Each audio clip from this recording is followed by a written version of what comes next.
함께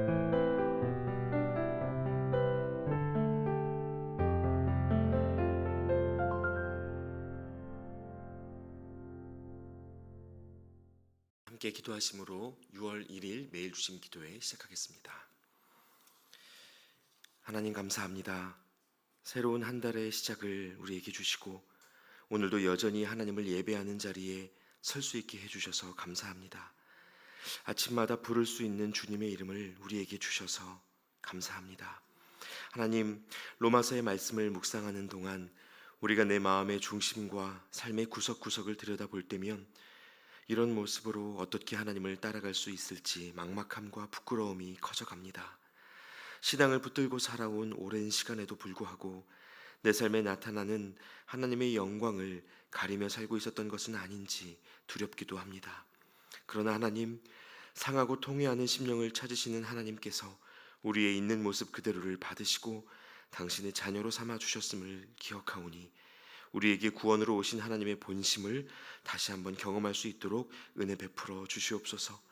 할 수 있는 것이 그저 엎드려 기도하는 것뿐일지라도 그것으로 충분하다 하시는 아버지의 음성을 듣는 오늘이 되게 하여 주시옵소서. 또한 하나님, 여전히 저희 교회 안에는 예배의 자리에 나오는 것마저도 쉽지 않은, 그래서 하나님의 도우심을 구하는 당신의 자녀들이 있습니다. 오랜 투병으로 몸과 마음이 지친 채 요양병원에서의 삶을 견뎌내고 계시는 집사님과 권사님의 가정을 지켜주시고 하루의 삶을 위하여 잘 먹고 잘 자는 일상의 은혜를 매일 허락하여 주시옵소서. 갑작스런 위암 수술 후 달라진 생활과 식습관에 적응하며 회복을 위해서 기도하고 계시는 집사님, 수술 부위가 잘 아물게 하시고 제한된 음식 섭취이지만 하나님이 공급하시는 힘으로 이 시기를 이겨내게 하여 주시옵소서. 또 내분비 종양 진단을 받고 수술을 앞둔 어머니를 위해서 기도하시는 집사님과 급성 뇌출혈 수술 이후 재활치료를 받고 계신 어머니를 위해 기도하시는 집사님도 있습니다. 부모님의 건강을 위해서 불안한 마음을 붙들고 기도하시는 그 심령 위에 하나님의 평강을 더하여 주시고 수술과 치료의 모든 과정이 하나님이 친히 행하시는 회복의 역사로 가득하게 하여 주시옵소서. 그리하여 평범한 일상의 은혜를 함께 누리던 그 시간을 속히 회복시켜 주시옵소서. 이제 하나님, 오늘도 우리에게 주시는 말씀을 듣습니다. 이 말씀이 사람의 말이 되지 않고 우리를 세우고 일으키시는 하나님의 음성이 되게 하여 주시고 오늘을 아버지의 뜻대로 살아낼 수 있는 믿음의 동력이 되게 하여 주시옵소서. 마음과 귀를 열어 주시사 하나님의 뜻을 깨닫는 시간 되게 하여 주시옵소서. 예수 그리스도의 이름으로 기도하옵나이다. 아멘. 네, 여러분 반갑습니다. 잘 오셨습니다. 오늘도 함께 예배할 수 있어서 참 기쁘고 감사합니다. 오늘의 예배를 통해서도 하나님을 더욱 가까이 만나시고 믿음으로 하루를 살아내실 수 있는 힘과 위로를 얻으실 수 있기를 바랍니다. 오늘 우리에게 주시는 하나님의 말씀을 이제 함께 보겠습니다. 오늘 말씀은 로마서 3장 21절부터 31절까지의 말씀입니다. 로마서 3장 21절부터 31절까지의 말씀을 저와 여러분이 한 절씩 교독하시겠습니다. 이제는 율법 외에 하나님의 한 의가 나타났으니 율법과 선지자들에게 증거를 받은 것이라.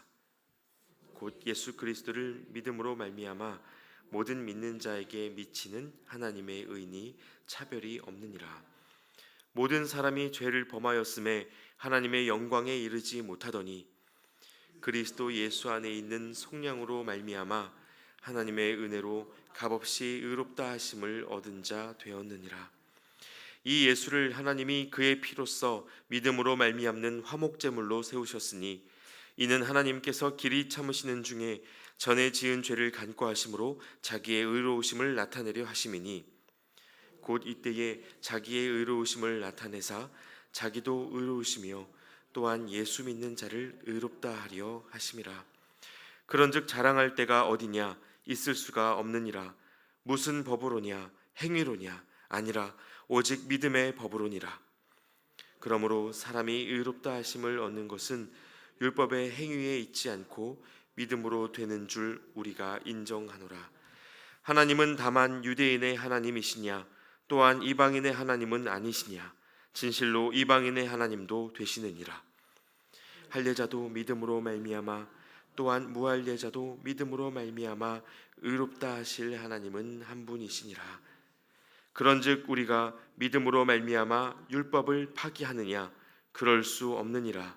도리어 율법을 굳게 세우느니라. 아멘. 6월이 되었습니다. 벌써 한 해의 중간 지점을 지나고 있고요. 교회에서도 선교 사역과 또 교회 학교 여름 사역들을 준비하는 시기가 되었습니다. 우리가 이 중요한 사역들을 앞두고 로마서의 말씀을 묵상할 수 있는 것이 참 은혜라는 생각이 드는데요. 특별히 어제 말씀을 통해서 저희는 율법의 기능이 죄를 드러내는 것이고 우리에게 메시아가 필요함을 밝히는 것이라고 나누었습니다. 그 율법을 따라서는 우리 모두가 하나님 앞에 아무런 자격을 내세울 수 없는 죄인이라는 것을 고백할 수밖에 없다는 것이죠. 그런데 여러분, 오늘 말씀의 시작은요, 참 감사하게도 그런 우리에게 하나님이 준비하신 은혜의 빛이 스며드는 것을 보여줍니다. 21절 말씀을 다시 한번 보시겠습니다. 이제는 율법 외에 하나님의 한 의가 나타났으니 율법과 선지자들에게 증거를 받은 것이라. 자, 여러분, 바울은 이 구절에서 이제는 이라는 표현을 쓰고 있습니다.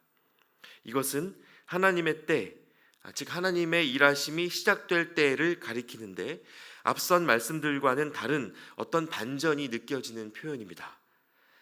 바울이 말하는 이제는이 언제입니까? 어제 말씀이 권하는 바 우리가 우리 자신을 죄인으로 인정하고 하나님 앞에 엎드릴 때입니다. 바로 그때 이제는 율법 외에 하나님의 한 의를 발견할 수 있게 된다는 것을 바울이 이 단어 하나로 드러내고 있는 것이죠. 그래서 아주 중요한 문학적 장치입니다. 바울은 그렇게 우리가 하나님 앞에서 죄인임을 인정하고 엎드릴 때 율법이 아닌 하나님의 한 의가 나타난다고 이야기를 합니다. 자, 그렇다면 여러분, 이 하나님의 의는 또 뭐겠습니까? 말씀에는 먼저 이것이 율법과 선지자들에게 증거를 받은 것이라고 이야기를 합니다. 율법은요, 모세 오경을 대표하는 말이고 선지자들은 예언서를 나타내는 말이기 때문에 이것은 곧 구약 성경 전체가 약속하고 있는 복음을 뜻합니다. 새롭게 나타난 하나님의 의가 구약 성경이 말하던 예언의 성취라는 것을 가르쳐주고 있는 구절이고요. 성경의 모든 예언이 예수 그리스도를 향하고 있다는 것을 말하고 있는 구절입니다. 여러분, 때로 신학자 중에서는요, 구약이 신약의 복음과 양립할 수 없다고 보고 구약 폐기론을 주장하는 분들도 계시는데요. 여러분, 오해하시지 않으셨으면 좋겠습니다. 구약은 창세기부터 말라기까지 우리에게 복음으로 가는 길을 제시해 주고요, 메시아에 대한 약속을 전해주는 책으로서 그 자체만으로도 복음적입니다. 구약 성경이 신약 시대의 예수 그리스도의 초림을 향해 가는 그 길을 보여주는 지도의 역할을 한다고 이해하셔도 좋을 것 같습니다. 자, 그럼 이제 오늘 말씀 속에서 율법 외에 새롭게 주어진 하나님의 의라고 기록된 그 복음이 어떤 성격을 갖고 있는 것인지 22절부터 24절까지의 말씀을 통해서 다시 한번 보시겠습니다. 곧 예수 그리스도를 믿음으로 말미암아 모든 믿는 자에게 미치는 하나님의 의인이 차별이 없느니라. 모든 사람이 죄를 범하였음에 하나님의 영광에 이르지 못하더니 그리스도 예수 안에 있는 속량으로 말미암아 하나님의 은혜로 값없이 의롭다 하심을 얻은 자 되었느니라. 자, 이렇게 되어 있습니다. 여러분, 이 말씀의 구절들을 보시면요, 바울은 율법을 대신하여 나타난 하나님의 의, 그 그리스도의 복음이 어떤 속성을 갖고 있는지 두 가지로 설명을 하고 있습니다. 우선 모든 믿는 자들에게 주어진 하나님의 선물로서 차별이 없고 예수 그리스도의 속량과 하나님의 은혜로 값없이 얻게 되는 의라고 설명합니다. 쉽게 말하면요, 이미 하나님께서 값을 치르셨기 때문에 누구든지 믿기만 하면 의롭게 여겨지는 은혜라는 말입니다. 이것이 우리가 죄인임을 인정하고 하나님 앞에 엎드릴 때 이제는 우리에게 주어질 수 있는 은혜가 된다는 것입니다. 여러분, 당시 로마의 그 교회의 성도들, 특히 유대인들은요, 이 복음을 분명하게 기억할 필요가 있었습니다. 어떤 면에서 그럴까요? 먼저는 이 복음이 차별 없이 주어졌다는 사실입니다. 유대인이나 헬라인이나 먼저 믿은 자나 나중에 믿은 자나 상관없이 그저 우리 모두가 하나님 앞에서 동일한 죄인이었던 것처럼 하나님의 은혜도 사람과 사람을 가르지 않고 모두에게 동일하게 주어진 복음이라는 것이 참 중요하다는 것이죠. 선민의식을 주장하던 유대인들의 입장에서는 다소 불편한 이야기가 될 수도 있겠지만요, 여러분, 복음은 계속해서 높은 것을 낮추고 낮은 것을 높입니다. 이 복음은 끊임없이 먼저 된 자를 나중되게 하고 나중된 자를 먼저 되게 합니다. 이건 여러분, 사회적 계급과 관료주의에 익숙해져 있는 이 시대 우리들에게도 큰 도전이 되는데요. 여러분, 감옥에 가보면요, 가보실 일이 없겠지만 가보시면요, 모두가 나름의 죄를 짓고 들어와 계심에도 불구하고 그 안에 계급이 있고 죄인도 다 똑같은 죄인이 아니어서 그 안에 서열이 있다고 합니다. 정치사범이나 경제사범과 같이 큰 손으로 분류되는 이들은 그 안에서도 누리는 게 다르다고 해요. 그도 그럴 것이 유교의 영향을 오랫동안 받아온 저희는요, 어디 가나 서열과 계급을 따지는 데에 꽤 익숙합니다. 밥을 먹을 때도, 자리에 앉거나 누울 때도, 길을 걸어갈 때도 자동적으로 윗사람과 아랫사람을 헤아리고요, 앞서야 할 사람과 뒤따라야 할 사람이 암묵적으로 계산되어 있다는 느낌적인 느낌을 받습니다. 누가 설명해 주지 않아도 그것을 잘 파악하는 것을 센스 있다고 인정을 받죠. 그것을 제대로 알지 못하면 저 사람은 개념이 없다라는 말을 들을 때도 많이 있습니다. 그래서 심지어 누군가 하나님을 믿고 복음을 받아들여서 모든 사람을 나이와 서열에 상관없이 차별 없고 평등하게 대하려고 하면 에이, 그래도 그건 아니지 라는 말을 어렵지 않게 들을 수 있습니다. 그래서 여러분, 우리가 믿는 것이 소위 유교적 기독교가 되어서 높은 것이 낮아지고 낮은 것이 높아지는 복음을 버릇없는 것으로 여길 때가 얼마나 많은지 모릅니다. 그러나 여러분, 분명히 기억하셔야 합니다. 복음은 문화 위에 있는 것입니다. 문화가 복음을 이끄는 것이 아니라 복음이 문화를 이끌어야 합니다. 그래서 초대교회에서는요, 실제로 노예와 주인이 동등하게 교제하며 밥을 먹기 시작했고요, 예수님을 믿었을 때, 하나님을 만났을 때 그러한 문화가 시작되었고요, 100여 년 전 조선 초기 교회에서도 왕족과 백정이 함께 장로가 되는 일들이 있었습니다. 그 굳어진 조선 사회에서 그런 일들이 있었다는 것이 얼마나 믿기 어려운 일인지 복음의 능력의 그 강력함을 있는 그대로 보여주는 장면이라고 말할 수 있을 것 같습니다. 하나님 앞에서는 계급과 직분이 의미가 없다는 거죠. 여러분, 저희 모두는 하나님 나라에서 그저 서로 형제요 자매일 뿐입니다. 아멘이십니까? 동의가 되세요? 여러분, 이것이 무슨 뜻인지 제가 설명을 좀 더 드리자면요, 여러분, 훗날 저와 천국에서 만나셨을 때 주님 앞에서까지 저를 목사님이라고 부르시면 제가 상당히 곤란합니다. 하나님 앞에서 박사, 교수, 의사, 변호사가 어디 있고 목사가 어디 있습니까? 누군가 천국에서까지 그렇게 불리면요, 그 옆에서 듣고 있는 석사, 조교수, 간호사, 고시생들 서럽지 않겠습니까? 그 사람들에게 더 이상 천국이 아닌 겁니다. 아브라함, 다윗, 모세에게는 가서 이름 부르시고 목사들에게만 목사님이라고 부르시렵니까? 그럴 수 없죠. 여러분, 하나님 안에서 우린 모두 같은 형제요 자매일 뿐입니다. 그러므로 여러분, 오늘날 우리의 문화적 고집이 아무리 질기고 복음에 대한 의식이 약해서 이 급진성을 있는 그대로 받아들이지는 못할지라도 나아가야 할 방향만큼은 분명해야 한다는 것입니다. 하나님의 본체시나 하나님과 동등됨을 취할 것으로 여기지 않으시고 오히려 종의 형체를 가지사 죽기까지 복종하여 낮아지신 예수님의 모습, 그것이 하나님의 의가 빚어내는 우리의 모습이어야 한다는 말입니다. 자, 그리고 이어서 이렇게 복음이 차별 없이 주어졌다는 사실 다음으로 오늘 로마 교회에 바울이 전하고자 했던 두 번째 메시지가 있습니다. 그것이 무엇일까요? 바로 이 복음을 위한 대가 지불이 이미 끝났다는 사실입니다. 그리스도 예수께서 모든 대가를 지불하셨다는 사실입니다. 여러분, 구약 시대에는요, 하나님께 속죄의 제사를 드리려고 하면 준비하고 갖춰야 될 것들이 상당히 많았습니다.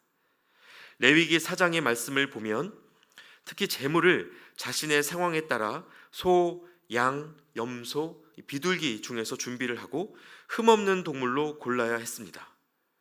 정말 가난한 사람들은요, 유향이나 또 기름을 넣지 않은 가루로도 제사를 지낼 수 있었습니다.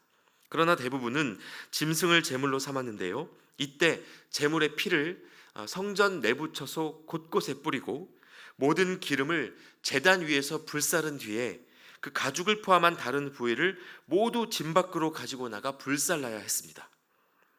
피 흘림을 통한 정결 예식을 먼저 거친 후에 제물이 진영 밖으로 버려진 존재가 되어 완전히 불태워져야만 속죄의 제사가 가능했다는 것입니다. 그럼 이 일을 또 아무나 할 수 있습니까? 그렇지 않죠. 하나님이 구별하여 세우신 제사장들만 담당할 수 있는 일이었습니다. 그리고 또 레위기 23장에 보시면요, 이스라엘의 7대 절기 중 하나로서 가장 엄숙하고 성스러운 절기라고 여겨지는 대속죄일에 대한 규례가 등장하는데요, 이날은 1년에 한 번 이스라엘 모든 백성의 죄를 대속하는 날로서 지금 달력으로는 9월 말에서 10월 초 사이에 지켜진 절기였습니다. 큰 안식일로 여겨졌기 때문에 유대인이든 이방인이든 그 날에는 아무 일도 하지 않아야 했고요, 모두 함께 금식하며 회개에 동참해야 하는 날이었습니다. 그러니까 여러분, 이스라엘에서 개인과 공동체가 죄를 용서받기 위해서는요, 언제나 큰 대가가 필요했습니다.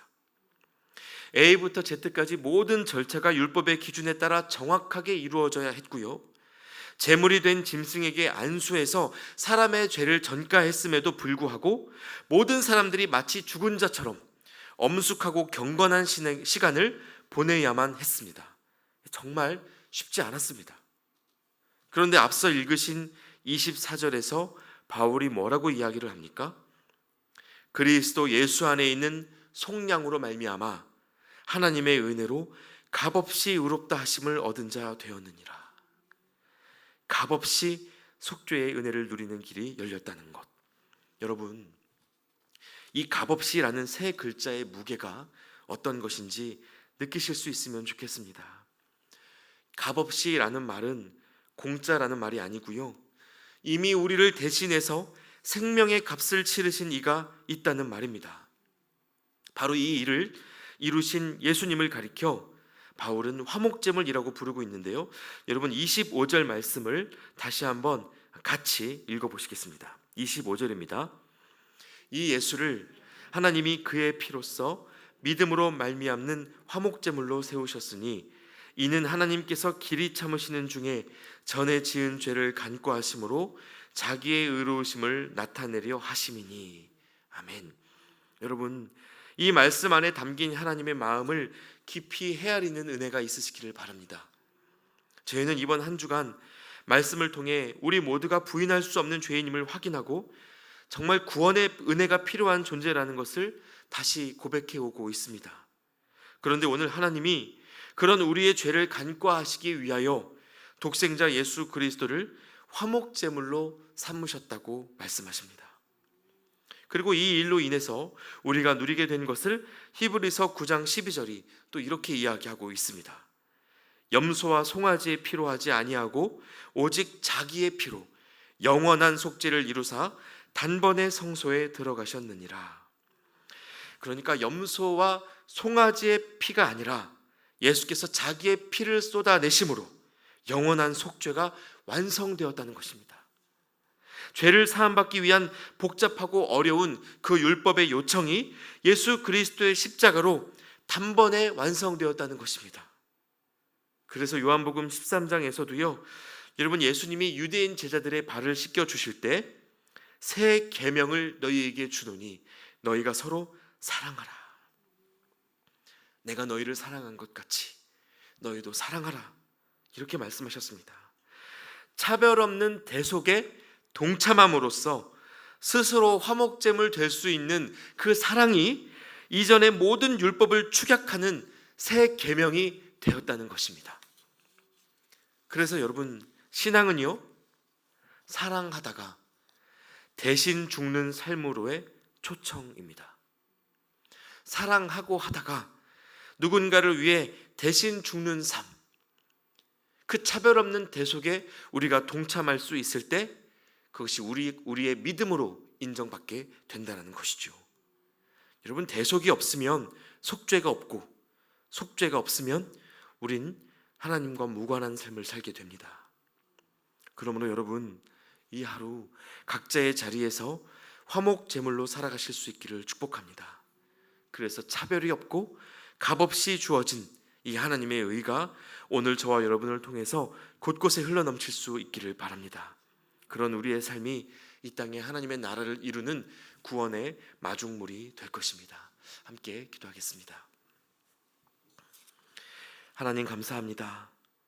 죄인으로 죽을 수밖에 없었던 우리를 위해 화목제물이 되어주시고 예수 그리스도의 핏값으로 모든 사람에게 동일하게 부어진 하나님의 은혜, 그 복음을 허락해 주셔서 감사합니다. 하나님, 그동안 우리는 너무도 사람의 높낮이를 재단하는 데에 익숙했고 재물되어 낮아지는 삶을 부끄러운 실패로 여기며 살았습니다. 주님, 오늘 하루 우리가 주님이라 부르는 예수 그리스도의 삶을 깊이 기억하게 하시고 죽기까지 낮아지며 하나님의 뜻을 이루신 십자가의 정신이 이 시간 함께 예배하는 저희 모두를 통하여 실천될 수 있도록 인도하여 주시옵소서. 값없이 주어졌으나 비교할 수 없을 만큼 값진 것이요, 차별 없이 허락되었으나 가장 높으신 창조주 하나님의 은혜임을 깨닫고 감사와 감격으로 살아가는 하루가 될 수 있도록 함께하여 주시옵소서. 우리를 자녀 삼아 주시고 심판에서 영생으로 옮기신 예수 그리스도의 이름으로 기도하옵나이다. 아멘. 이제 하나님 앞에서 각자의 기도 제목을 가지고 기도하시겠습니다.